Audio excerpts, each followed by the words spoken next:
నమస్తే, నా పేరు తేజస్విని. బీసీఎన్ న్యూస్ కి స్వాగతం. ముందుగా ముఖ్యాంశాలు. విశాఖ స్టీల్ ప్లాంట్ ను ప్రైవేటీకరిస్తారనే దుష్ప్రచారాన్ని మానుకోవాలి. వైజాగ్ లో జరిగిన పండిట్ దీన్ దయాళ్ కార్యక్రమంలో కేంద్ర మంత్రి శ్రీనివాస వర్మ.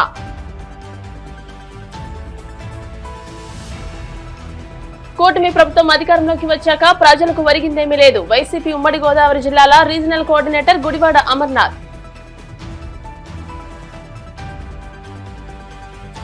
వాడవాడలా జెండా పండుగ. టీడీపీ జెండాను ఆవిష్కరించిన రాష్ట్ర పొలిట్ బ్యూరో సభ్యురాలు తోట సీతారామలక్ష్మి. పోలియో మహమ్మారిని తరిమికొట్టాలనే సంకల్పంతో డాక్టర్ కళ్యాణ్ చక్రవర్తి నేతృత్వంలో ఘనంగా ముగిసిన సైకిల్ యాత్ర. ముగింపు కార్యక్రమంలో vigilance and enforcement DSP Bangaraju. Visakha steel plant ను కేంద్ర ఉక్కు భారీ పరిశ్రమల శాఖ మంత్రి కుమారస్వామి సందర్శించారు. నక్కపల్లి మండలంలో ఆర్సెల్ఆర్ మిత్తల్ స్టీల్ ప్లాంట్ ప్రారంభోత్సవం కోసం వచ్చిన కేంద్ర మంత్రి నిన్న రాత్రి Visakha hill top guest house లో బస చేశారు. ఈ ఉదయం విశాఖ స్టీల్ ప్లాంట్ లోని పలు విభాగాలను సందర్శిస్తూ ఉత్పత్తి ప్రక్రియను పరిశీలించారు. ఈ కార్యక్రమంలో కేంద్ర సహాయ మంత్రి భూపతిరాజు శ్రీనివాస వర్మ, ఇతర అధికారులు, ఇన్ఛార్జ్ సీఎండీ మనీష్ రాజ్ గుప్తా పాల్గొన్నారు.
Alternately for coke and that good permeability is there. Limestone number 1 is the country. So let on 4 phase what you require from our side anything we are required to keep continue successful thanks for you. గతంలో steel శాఖ మంత్రి కూడా కేవలం 20 నెలల వ్యవధిలో 2 సార్లు Visakhapatnam steel plant సందర్శించినటువంటి సందర్భం ఉంది. ఏదైతే దాదాపు ప్రైవేటైజేషన్ దగ్గరగా వెళ్ళిపోయింది అనుకున్నటువంటి స్టీల్ ప్లాంట్ ఏదైతే ఉన్నదో మీ అందరికీ కూడా తెలుసు. అటువంటి స్టీల్ ప్లాంట్ ని కుమారస్వామి గారి యొక్క పట్టుదల, రాష్ట్ర ముఖ్యమంత్రిగా ఉన్నటువంటి చంద్రబాబు నాయుడు గారి చొరవ, వీటన్నిటినీ మించి ప్రధానమంత్రి నరేంద్ర మోడీ గారిని సమన్వయం చేసినటువంటి విధానం విశాఖ స్టీల్ ప్లాంట్ ఆంధ్రుల యొక్క సెంటిమెంట్ కాబట్టి ప్రధానమంత్రి నరేంద్ర మోడీ గారికి నచ్చజెప్పడం ద్వారా కుమారస్వామి గారు, అదేవిధంగా ఆర్థిక శాఖ మంత్రి ఉన్నటువంటి నిర్మలా సీతారామన్ గారి యొక్క సహకారం కారణంగా పెద్ద ఎత్తున ఈ స్టీల్ ప్లాంట్ కి ప్యాకేజీ రావడం జరిగింది. దీని తాలూకు ఫలితం మనం గత 2-3 నెలలుగా చూస్తూ ఉన్నాం. దాదాపు లాభాల బాటలోకి విశాఖ స్టీల్ ప్లాంట్ RINL వచ్చినటువంటి సందర్భం. అయితే ప్రభుత్వాలు చేస్తున్నటువంటి ఈ విధమైనటువంటి సహకారం ఏదైతే ఉందో, నరేంద్ర మోడీ గారి యొక్క విజన్ ఏదైతే ఉందో, దేశంలో పెద్ద ఎత్తున స్టీల్ ఉత్పత్తిని పెంచాలి, 2030 నాటికి దాదాపు 300 మిలియన్ టన్ ఉత్పత్తికి భారతదేశంలో స్టీల్ ఉత్పత్తి జరగాలి. ఏ దేశంలో స్టీల్ ఉత్పత్తి అధికంగా ఉంటుందో ఆ దేశం యొక్క GDP అభివృద్ధి చెందేటువంటి అవకాశం ఉన్నది. కాబట్టి నరేంద్ర మోడీ గారు ఉక్కు సంకల్పంతో స్టీల్ పరిశ్రమని పెద్ద ఎత్తున ప్రోత్సహిస్తుంటారు. అయితే ఈవేళ కేంద్రం తీసుకునేటువంటి చర్యలు ఏవైతున్నాయో ప్యాకేజీ ఇచ్చినటువంటి సందర్భంలో కుమారస్వామి గారి యొక్క సహకారంతో దీని తాలూకు ఫలితాలని రాబోయేటువంటి రోజుల్లో దీన్ని మరింత లాభాల దిశగా తీసుకోవాల్సినటువంటి బాధ్యత ఇక్కడ ఉన్నటువంటి అధికారుల మీద కార్మికుల మీద ఉన్నదనేటువంటి విషయాన్ని దయచేసి అందరూ కూడా గ్రహించాలి.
విశాఖ స్టీల్ ప్లాంట్ ను ప్రైవేటీకరిస్తారనే దుష్ప్రచారాన్ని ఖండించారని కేంద్ర ప్రభుత్వం ప్లాంట్ల అభివృద్ధికి 11,500 కోట్లు మంజూరు చేసిందని ఆ మొత్తంతో గత 3 నెలల్లో ప్లాంట్లు లాభాల బాట పట్టాయని కేంద్ర మంత్రి భూపతిరాజు శ్రీనివాస్ వర్మ పేర్కొన్నారు. విశాఖ సీతంపేటలోని ద్వారకానగర్ బీవీకే కళాశాలలో బీజేపీ జిల్లా అధ్యక్షుడు పరశురామరాజు అధ్యక్షతన నిర్వహించిన పండిట్ దీన్ దయాళ్ ఉపాధ్యాయ ప్రశిక్షణ కార్యక్రమంలో ఆయన ముఖ్య అతిథిగా పాల్గొన్నారు. ఈ సందర్భంగా మంత్రి మాట్లాడుతూ స్టీల్ ప్లాంట్ ప్రైవేటీకరణపై కొన్ని పార్టీలు చేస్తున్న దుష్ప్రచారాన్ని కార్యకర్తలు ప్రజల్లోకి తీసుకెళ్లాలని పిలుపునిచ్చారు.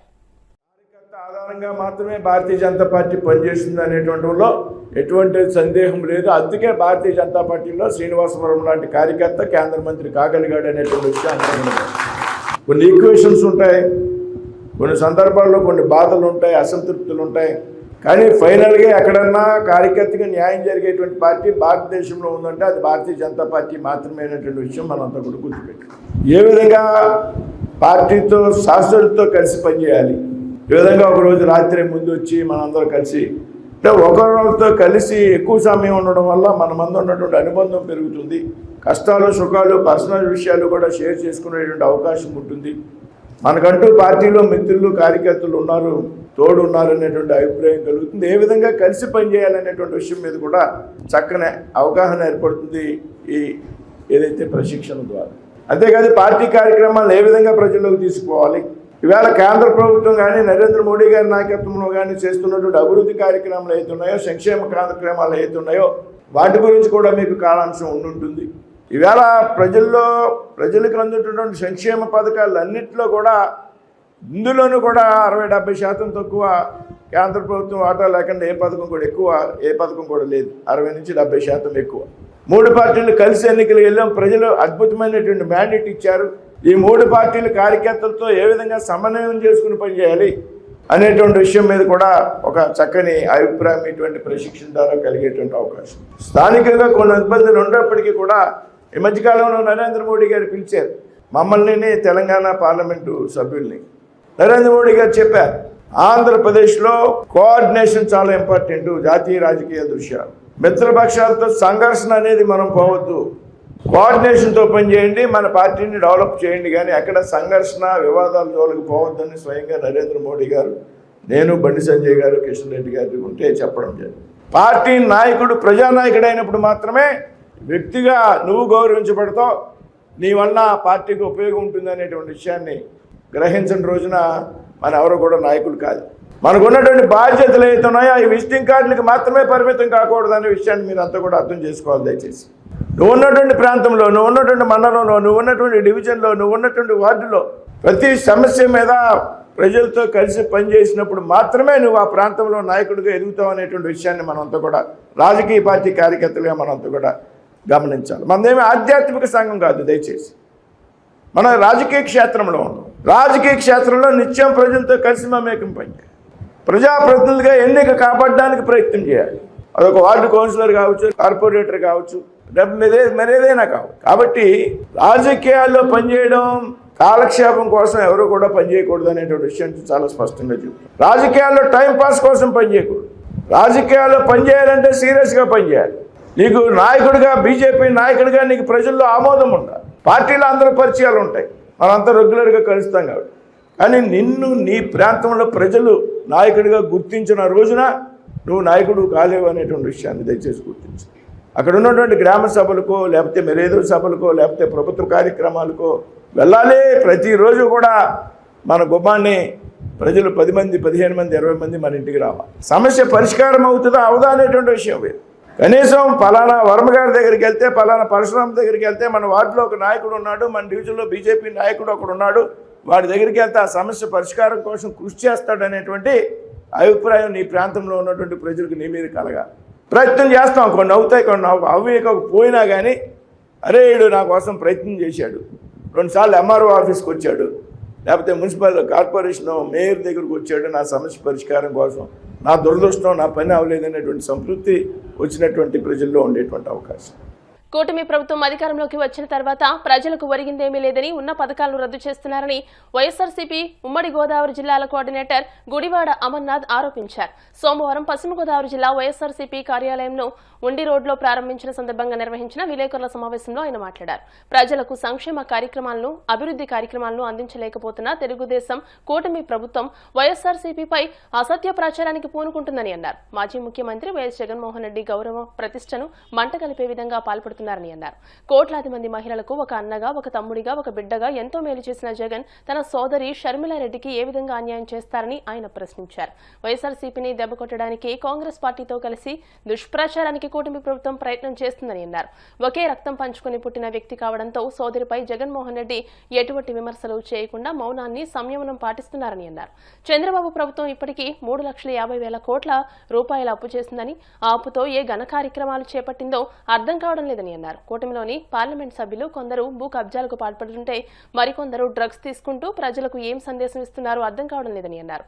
జిల్లా అధ్యక్షుడు ముదునూరి ప్రసాదరాజు, జిల్లా పరిశీలకుడు ముదునూరి మురళీకృష్ణరాజు, మాజీ మంత్రులు చెరుకువాడ రంగనాథరాజు, కారుమూరి నాగేశ్వరరావు, ఎమ్మెల్సీలు కవురు శ్రీనివాస్, వంక రవీంద్ర, ఉండి నియోజకవర్గ ఇన్ఛార్జ్ పివి నరసింహారాజు, పేరుచల్ల విజయ నరసింహారాజు, పెండ్ర వీరన్న, భీమవరం నియోజకవర్గ ఇన్ఛార్జ్ చినిమిలి వెంకటరాయుడు, గాదిరాజు రామరాజు, చవాకుల సత్యనారాయణ, జల్లాకొండయ్య, ఏస్రాజు, కామర నాగేశ్వరరావు, మాజీ జడ్పీ చైర్మన్ మేకా శేషుబాబు, గుడాల హరిగోపాలరావు, పాతపాటి వాసు, చిగురుపాటి సందీప్, జోగాడ ఉమామహేశ్వరరావు, కోడే విజయలక్ష్మి, కాండ్రేగుల నరసింహారావు, ఎడ్ల తాతాజీ, పీడీ రాజు, చిలుకూరి కుమార దత్తాత్రేయ వర్మ తదితరులు ఈ కార్యక్రమంలో పాల్గొన్నారు.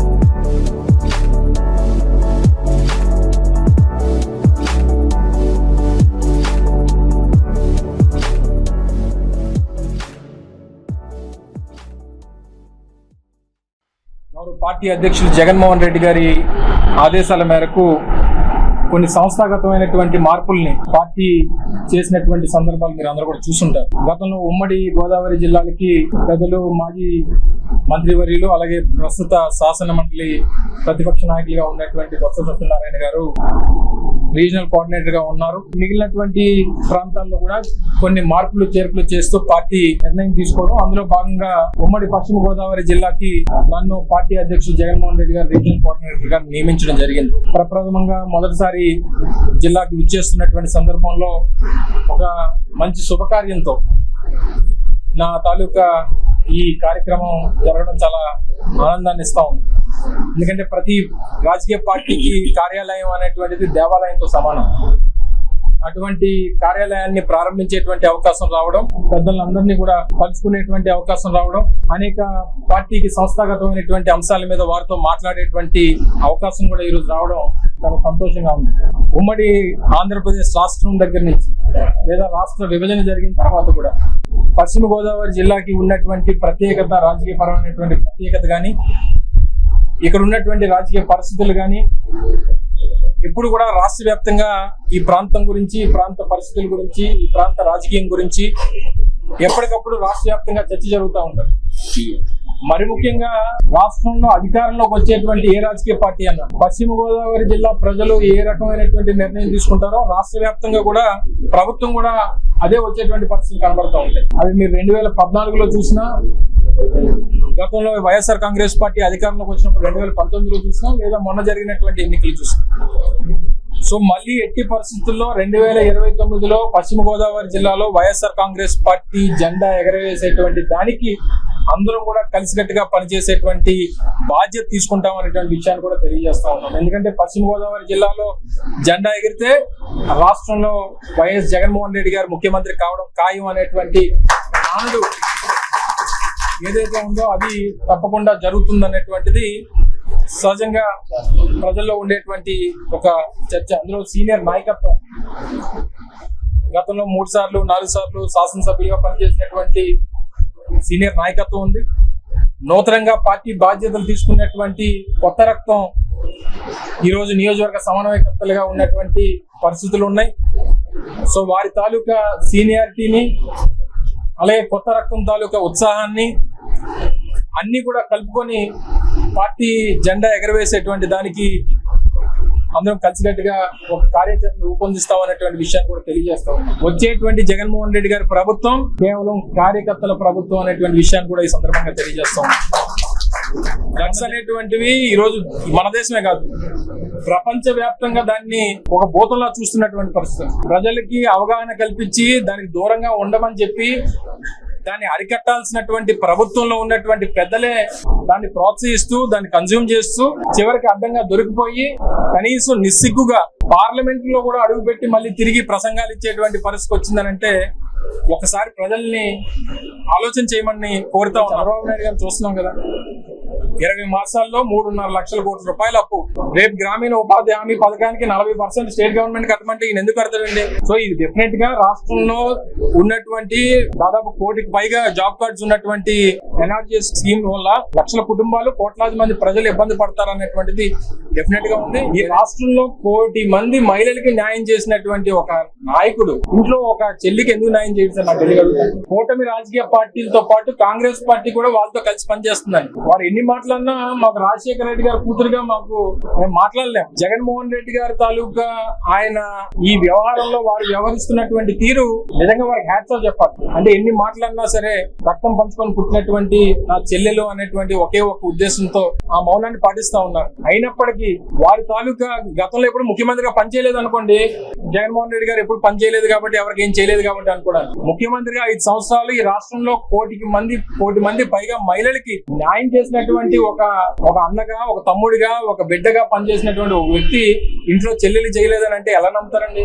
సో దయచేసి ఇది ఒక తప్పుడు ప్రచారాన్ని ఎన్నికల ముందు 2014 ముందేమో 1,00,000 కోట్లు అన్నారు, 2019 ఎన్నికలు అయిపోయిన తర్వాత 2024 అయిపోయిన తర్వాత చెల్లికి న్యాయం చేయలేదన్నారు. ఎప్పుడు కూడా జగన్మోహన్ రెడ్డి గారి మీద క్యారెక్టర్ అసాసినేట్ చేయడానికి ఈ రాజకీయ పార్టీలు అన్ని కలిసికట్టుగా ఈయన తట్టుకోలేక ఇబ్బంది పడి చేస్తున్నటువంటి ఒక దుష్ప్రచారం మాత్రమే తప్ప దయచేసి ఇందులో ఏ రకమైనటువంటి వాస్తవం లేదు అనేటువంటి విషయాన్ని పశ్చిమ గోదావరి జిల్లా భీమవరం వైఎస్ఆర్సీపీ జిల్లా కార్యాలయాన్ని ప్రారంభించడానికి వచ్చిన మాజీ మంత్రి ఉమ్మడి పశ్చిమ గోదావరి జిల్లా రీజనల్ కోఆర్డినేటర్ గుడివాడ అమర్నాథ్ శాసనమండలి చైర్మన్ కొయ్య మోషన్ రాజును మర్యాదపూర్వకంగా కలిశారు. ఈ సందర్భంగా గుడివాడ అమర్నాథ్ ను శాసనమండలి చైర్మన్ పూల బొకే ఇచ్చి సాల్వాతో సత్కరించారు. ఈ కార్యక్రమంలో వైఎస్ఆర్సీపీ జిల్లా అధ్యక్షులు ముదునూరి ప్రసాదరాజు, జిల్లా పరిశీలకులు ముదునూరి మురళీకృష్ణరాజు, ఎమ్మెల్సీ వంకా రవీంద్ర, భీమవరం కన్వీనర్ చినిమిలి వెంకటరాయుడు, పాలకులు నియోజకవర్గ పరిశీలకులు ఎంపీపీ పేరిచెల్ల విజయ నరసింహరాజు, వైఎస్ఆర్సీపీ రాష్ట్ర కార్యదర్శి ఏఎస్ రాజు, వైసీపీ సీనియర్ నాయకులు మంతెన యోగేంద్రబాబు,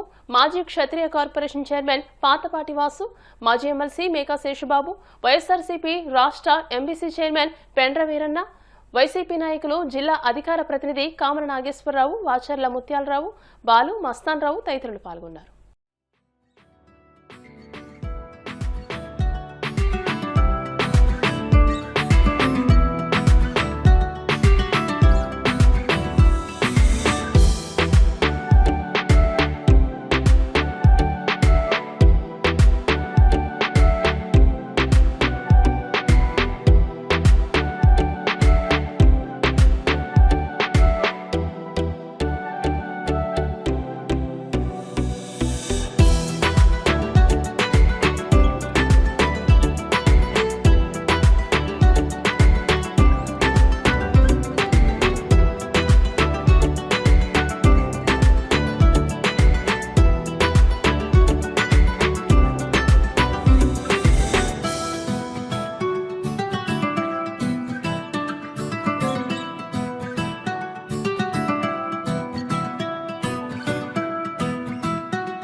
తెలుగుదేశం పార్టీ ఆవిర్భావ దినోత్సవ నిర్వహణలో భాగంగా భీమవరం పట్టణం 1వ వార్డు మెంటేవారితోటలో భీమవరం నియోజకవర్గ టీడీపీ ఇన్ఛార్జ్ టీడీపీ రాష్ట్ర పొలిట్ బ్యూరో సభ్యురాలు తోట సీతారామలక్ష్మి జెండా స్తూపాన్ని ప్రారంభించి టీడీపీ జెండా ఆవిష్కరించారు.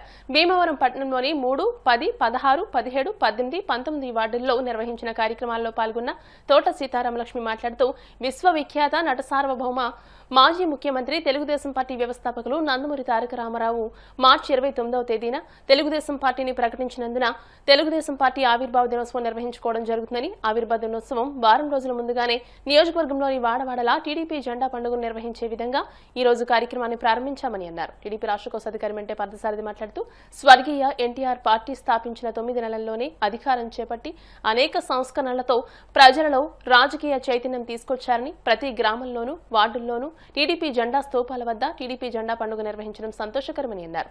ఏఎంసీ చైర్పర్సన్ కలిదింటి సుజాత రామచంద్రరాజు మాట్లాడుతూ తెలుగుదేశం పార్టీ ఆవిర్భావ దినోత్సవ వేడుకలను వాడవాడలా ఘనంగా నిర్వహించాలని కోరారు. ఈ కార్యక్రమంలో టీడీపీ రాష్ట్ర కార్యదర్శులు కోల నాగేశ్వరరావు, వేండ్ర శ్రీనివాస్, కృష్ణబారిజు కార్పొరేషన్ చైర్మన్ గంటా త్రిమూర్తులు, భీమవరం పట్టణ టీడీపీ అధ్యక్ష ప్రధాన కార్యదర్శులు మద్దుల రాము, చెలబోయిన గోవింద్, మున్సిపల్ మాజీ చైర్పర్సన్ మెరగాని నారాయణమ్మ, ఏఎంసీ మాజీ చైర్మన్ ఇందుకూరి రామలింగరాజు, వివిధ కార్పొరేషన్ల డైరెక్టర్లు ఉపులూరి చంద్రశేఖర్, చెరుకుపల్లి సంతోష్ కుమార్, ఎండీ షబీనా, పామర్తి వెంకటరామయ్య, తెలుగు యువత రాష్ట్ర కార్యనిర్వాహక కార్యదర్శి కోళ్ల నాగబాబు, జిల్లా తెలుగు మహిళా అధ్యక్షురాలు మాదాసు కనకదుర్గ, ఉపాధ్యక్షురాలు సయ్యద్ నసీమా బేగం, పట్టణ తెలుగు యువత అధ్యక్షుడు గొలగాని రమేష్, ఉపాధ్యక్షుడు చెరుకు తిరుపతిరావు, పట్టణ తెలుగు మహిళా అధ్యక్షురాలు అంబల్ల జోగేశ్వరి, మాజీ కౌన్సిలర్లు మెంటే గోపి, ఎండీ నౌషాద్, చలబోయిన సుబ్బారావు, మెల్లబొత్తుల ఐజాక్ బాబు, టీడీపీ నాయకులు పాల శ్రీరామదాసు, క్లస్టర్ యూనిట్ బూత్ ఇన్ఛార్జీలు, వార్డు కమిటీలు అధిక సంఖ్యలో పాల్గొన్నారు. 9వ తారీఖున పార్టీ పుట్టినరోజు అంటే ఆవిర్భావ దినోత్సవం. ఆ సందర్భంగా మనం దాదాపుగా ఒక వారం ముందే నుంచి కూడా వారం రోజులు కూడా వారోత్సవాల కింద దాదాపు రోజు 10 కావచ్చు 8 కావచ్చు వార్డులో ప్రతి వార్డులో కూడా తెలుగుదేశం పార్టీ గుర్తుగా ఒక స్తూపం, అదేవిధంగా జెండా ఎగరాలి అనేది మనం పార్టీ నాయకులందరూ కూడా ఒక నిర్ణయం తీసుకోవడం జరిగింది. 8 వార్డుల్లో కూడా ప్రతి ఒక్కళ్ళు చాలా చక్కగా ఆ కమిటీ మమేకమయ్యి ఆ వార్డులో ఉన్న స్తూపం కావచ్చు, జెండా కావచ్చు చాలా చక్కగా అరేంజ్ చేసుకుని పార్టీని తెలుగుదేశం పార్టీ అంటే ఇది అని చెప్పే విధంగా ప్రజలకు ఒక మెసేజ్ వెళ్ళే విధంగా కూడా చేయడం చాలా గర్వకారణం. మనం చెప్పుకోవాలంటే 44 సంవత్సరాలు పార్టీ పెట్టి అయింది. ఆ రోజున స్వర్గీయ ఎన్టీ రామారావు గారు సమాజమే దేవాలయం, ప్రజలే నా దేవుళ్ళు అనే ఒక నినాదంతో పేద ప్రజల కోసం పార్టీని పెట్టిన విషయం ప్రజలందరికీ తెలుసు. ఈ రోజున దేశ విదేశాల్లో కూడా తెలుగువారు ఎక్కడున్నా సరే స్వర్గీయ ఎన్టీ రామారావు గారు ఈ రోజున అందరి మనసులో ఉన్న నాయకుడు ఎవరైనా మహానీయుడు గొప్ప మనిషి ఉన్నారంటే స్వర్గీయ ఎన్టీ రామారావు గారు. ఆయన ఈ రోజున ఆయన పెట్టిన పసుపచ్చని జెండా పేదల కోసం, రైతుల కోసం నాగలి గుర్తుగా ఎంతో చాలా చక్కగా అందరి మనసుల్లోనూ ఈ జెండా గుర్తు అందరికీ ఉంది. ప్రతి ఒక్కళ్ళు కూడా మేము తెలుగుదేశం అని చెప్పుకుని గర్వకారణంగా తలెత్తుకునే పార్టీ ఏదైనా ఉంది అంటే తెలుగుదేశం పార్టీ. ఈ రోజున ప్రతి కార్యకర్త కూడా భుజాన కష్టాల్లో ఉన్నప్పుడు కూడా పార్టీ అధికారంలో లేకపోయినా సరే జెండా భుజాన వేసుకుని తెలుగుదేశం బలోపేతానికి, తెలుగుదేశానికి సంక్షేమానికి కష్టపడేది ఎవరైనా ఉన్నారంటే కార్యకర్తలు, నాయకులు. వాళ్ళందరికీ మనస్ఫూర్తిగా ధన్యవాదాలు తెలియజేసుకుంటూ ఒక స్తూపం కానీ ఒక జెండా కానీ ప్రతి 39 వార్డుల్లో అలాగే రూరల్లోనూ వీరవాసరం మండలంలోనూ నియోజకవర్గ స్థాయిలో ప్రతి ఒక్క చోట తెలుగుదేశం పార్టీ ఎగరాలి, జెండా ఎగరాలని, అలాగే 29వ తారీఖున చాలా ఘనంగా పార్టీ పుట్టినరోజు పార్టీ ఆవిర్భావ దినోత్సవం కూడా అందరి నాయకుల సమక్షంలో జరగాలని మనస్ఫూర్తిగా కోరుకుంటూ ఈ పండగ అందరిది, ఏ ఒక్కరిది కాదు, ఏ ఒక్క నాయకుడిది కాదు, కార్యకర్తది కాదు, ప్రతి తెలుగుదేశం పార్టీ రక్తం ఉన్న ప్రతి ఒక్క మనిషిది. స్వయంగా నేనే చెప్తున్నాను, ప్రతి ఒక్కరు ఇందులో మమేకమయ్యి ఈ వార్డు నాది, ఈ వార్డు నాది లేదు అని కాదు, ప్రతి ఒక్కరు ఇది మంది, తెలుగుదేశం మంది, ఈ పండగ మంది అనుకుని ప్రతి ఒక్కరు కూడా ఇందులో విజయవంతం చేయాలి ఈ వారం రోజులని మనస్ఫూర్తిగా కోరుకుంటున్నాను. మార్చి 29వ తేదీన నందమూరి తారక రామారావు గారు తెలుగుదేశం పార్టీని స్థాపించి 9 నెలల్లోనే రాష్ట్ర వ్యాప్తంగా పర్యటించి అధికారంలోకి వచ్చి మరి ఎన్నో సంస్కరణలు తీసుకొచ్చి మరి ఎన్నో కిలో 2 రూపాయల బియ్యం కానీ, పక్కా గృహ నిర్మాణం కానీ, మరి మహిళలకి ఆస్తులు హక్కు కల్పించడం కానీ, అన్ని రకాలైనటువంటి సంస్కృతులు తీసుకొచ్చినటువంటి ఘనత నందమూరి తారక రామారావు గారిది. ఆయన తర్వాత ఈ రాష్ట్రాన్ని మరి ముఖ్యమంత్రిగా చంద్రబాబు నాయుడు గారు తెలుగుదేశం పార్టీని ముందుకు తీసుకెళ్లి దేశంలోనే అలాగే ప్రపంచంలో కూడా తెలుగు ప్రజలు గుర్తింపు తీసుకొచ్చిన నాయకుడు చంద్రబాబు నాయుడు గారు. వారోత్సవాలు ఈ రోజు నుంచి 29వ తారీఖు వరకు 29వ తారీఖు వ్యవస్థాపన దినోత్సవం సందర్భంగా ఈ రోజు నుంచి కూడా ఈ వారం రోజులు ఈ కార్యక్రమాలు జరపాలని మా సీతారాం లక్ష్మణ్ గారి ఆదేశాల మీద ప్రతి వార్డులోని ప్రెసిడెంట్, సెక్రటరీలు, కార్యకర్తలు, నాయకులు అందరూ కలిసి ఈ వారోత్సవాలు జరుపుకోవడం చాలా పార్టీ పుట్టి 44 సంవత్సరాలు అయింది. మరి అన్న ఎన్టీ రామారావు గారు బడుగు బలహీన వర్గాల కోసం, మహిళల కోసం ఈ పార్టీని పెట్టారు.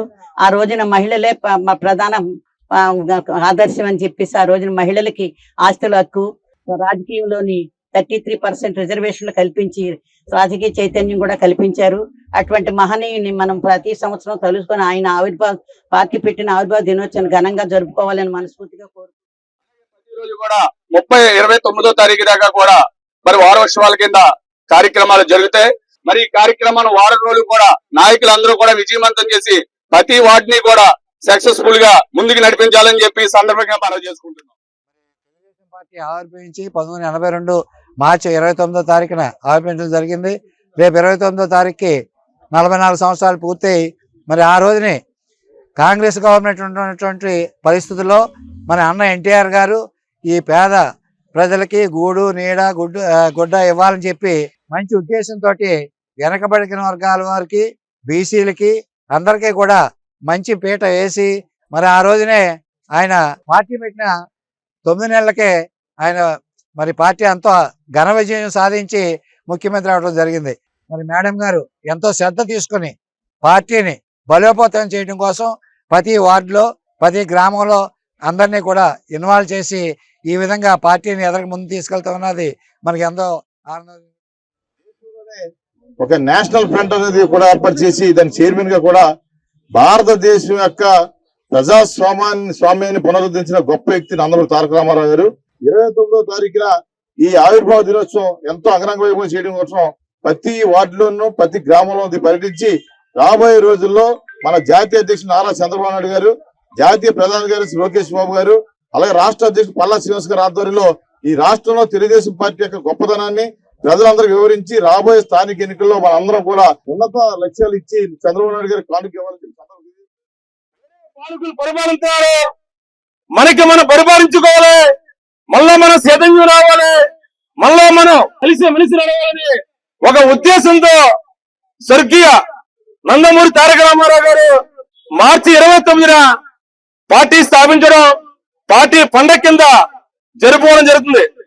ఆ రోజు కానించి ఈ రోజు వరకు కూడా పార్టీ పండగ అనేది సాంప్రదాయంగా పెద్దల ద్వారా జరుగుతూ వస్తుంది. రామారావు గారు ఆనాడు పార్టీ పెట్టిన వేళ విశేషంతో అఖండ విజయంతో ముందుకు సాగుతుందండి. ఎన్టీ రామారావు గారి స్ఫూర్తితో చంద్రబాబు నాయుడు గారు అదే విధంగా మన పార్టీని అన్ని విధాల ముందుకు నడిపిస్తున్నారు. 29వ తారీఖు మన జెండా ఆవిర్భావ దినోత్సవం అండి. ఆ రోజు అందరూ కూడా వచ్చి పాల్గొని ఈ ఆవిర్భావ దినోత్సవం కూడా సక్సెస్ఫుల్ గా చేయాలి. ఆవిర్భావ దినోత్సవాలకి తెలుగుదేశం పార్టీ కుటుంబ సభ్యులందరూ కూడా పెద్ద సంఖ్యలో వచ్చి ఈ యొక్క 8 వార్డులను దిగ్విజయంగా ఈ యొక్క ఆవిర్భావ దినోత్సవంలో పాల్గొని ఈ యొక్క ఆవిర్భావ దినోత్సవాన్ని ఇంత ఘనంగా జరిపించిన జరగబోయే పార్టీ ఆవిర్భావ దినోత్సవాన్ని భీమవరంలో మరింత ఉధృతంగా చేసి పార్టీని ముందుకు తీసుకెళ్తాం కలిసికట్టుగా రాబోయే 15 సంవత్సరాల వరకు కూడా పక్కాగా తెలుగుదేశమే గెలవాలని అందరూ పేరు పేరున ఓట్లేసి మీ కార్యక్రమాలు ఏ ఉన్నా అన్ని చేయించుకోవాలని కార్యక్రమానికి వచ్చాం. అందరం కూడా విచ్చేసినందుకు ధన్యవాదాలు తెలుపు. పోలియో మహమ్మారిని పూర్తిగా తరిమికొట్టాలనే సంకల్పంతో రోటరీ ఇంటర్నేషనల్ చేపట్టిన సైకిల్ ర్యాలీ విజయవంతంగా ముగిసింది. Rotary governor, Kakinada trust hospital MD doctor Kalyan Chakravarthy ఈ యాత్రకు నాయకత్వం వహించారు. శ్రీకాకుళం జిల్లా ఇచ్చాపురంలో ప్రారంభమైన ఈ ర్యాలీ విజయనగరం, ఉభయ గోదావరి, కృష్ణా జిల్లాల మీదుగా శనివారం విజయవాడకు చేరుకుంది. రోటరీ డిస్ట్రిక్ట్ ని ప్రతి క్లబ్ సభ్యులను సమన్వయం చేసుకుంటూ ప్రజల్లో పోలియో వ్యాక్సిన్ ప్రాముఖ్యతపై అవగాహన కల్పిస్తూ సుమారు 1400 కిలోమీటర్ల మేర ఈ యాత్ర కొనసాగినట్టు డాక్టర్ కళ్యాణ్ చక్రవర్తి తెలియజేశారు. తాడేపల్లిలోని శ్రీ శ్రీనివాస కన్వెన్షన్ లో జరిగిన ముగింపు కార్యక్రమానికి vigilance and enforcement DSP U Bangaraju ముఖ్య అతిథిగా పాల్గొని మాట్లాడారు. సామాజిక సేవా దృక్పథంతో ఇటువంటి ఇటువంటి కార్యక్రమాలు చేపట్టిన డాక్టర్ కళ్యాణ్ చక్రవర్తిని అభినందించారు. సైకిల్ యాత్రలో కాకినాడ సైక్లింగ్ క్లబ్ సభ్యులు పిఎం రావు, సిబి రెడ్డి, గోపాలరాజులు మొదటి నుండి చివరి వరకు పాల్గొనగా స్థానికంగా పలువురు సభ్యులు కూడా సైకిల్ యాత్రలో పాల్గొన్నారు. రోటరీ జిల్లా polio awareness chairman Yadla Parthasarathy, midtown సభ్యులు కోనేరు మధు తదితరులు గవర్నర్ డాక్టర్ కళ్యాణ్ చక్రవర్తి బృందానికి సాదరంగా ఆహ్వానం పలికి వారి కృషిని అభినందించారు.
ఇప్పుడు కాసేపు ప్రకటనలు.